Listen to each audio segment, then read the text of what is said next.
백내장 하시고 확실히 비문증이 더 심해졌다고 말씀하시는 분들이 많으신데요. 비문증 치료할 수는 있는데 대부분 적극적인 치료는 하지 않게 됩니다. 그 이유는 좀 논문도 찾아보고 비임상적인 후기나 이런저런 약들이 있고 뭐 파인애플 효소제 등등 그런 걸 시도를 많이 해보시더라고요. 그런 걸로 뭐 효과를 보시면은 좋을 것 같은데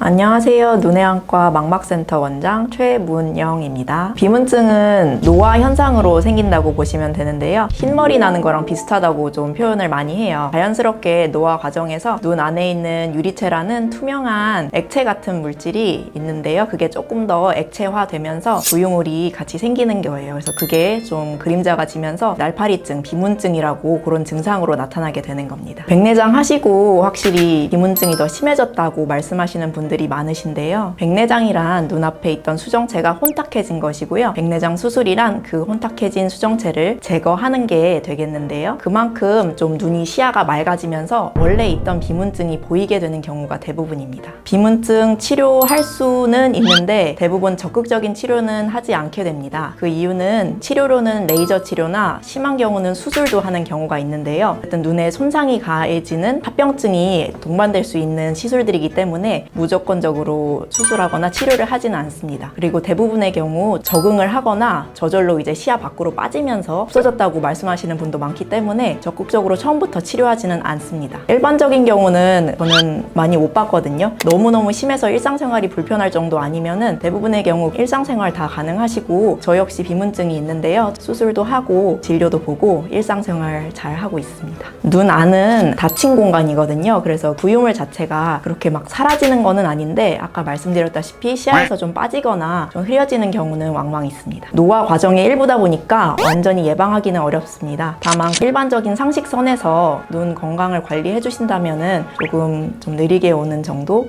말씀드릴게요. 좀 논문도 찾아보고 비임상적인 후기나 환자분들께서 임의로 해보신 그런 방법들도 많이 좀 찾아보고 나름대로 그냥 연구도 해보고 했는데 이런저런 약들이 있고 뭐 파인애플 효소제 등등 그런 걸 시도를 많이 해보시더라고요. 그런 걸로 뭐 효과를 보시면은 좋을 것 같은데 제가 찾아본 바로는 이제 공식적인 연구가 돼서 SCI급의 논문에 등재된 내용은 없는 걸로 알고 있고 뭔가를 먹는 걸로 이렇게 눈 안이 치유가 되는 거는 제가 상식적으로는 눈 안은 닫힌 공간이기 때문에 조금 제한적일 것 같습니다. 하지만 뭐 몸에 해가 되지 않는 이상 복용하시는 것도 하나의 방법일 수 있겠다고 생각이 됩니다. 비문증이랑 성광이 동반될 때는 이제 망막 박리랑 연관된 경우가 간혹 있기 때문에 이제 한번 안과 진료를 보시는 것을 권유드립니다. 그런 증상이 있다고 100% 망막 박리가 있다는 것은 아니지만 가끔씩 이제 동반되는 경우가 있기 때문에 한 번은 전문 진료를 받아보시는 것을 권유드립니다. 이제 6개월 이상 너무 고통스럽게 생활을 하고 계시다면은 전문 진료를 통해서 좀 상담을 받아보시는 것을 권유드립니다. 전에 말씀드렸다시피 레이저 치료나 너무 심하면은 수술을 하는 경우도 있고 수술하고 만족하시는 분들이 분명히 계시기 때문에 충분한 전문 진료 상담 후에 그 수술 결정하시면 좋겠습니다. 한 40, 50대쯤 흰머리가 날 쯤 이렇게 생기는 거고요. 흰머리 나는 게 병은 아니잖아요. 그래서 비문증도 병이 아니고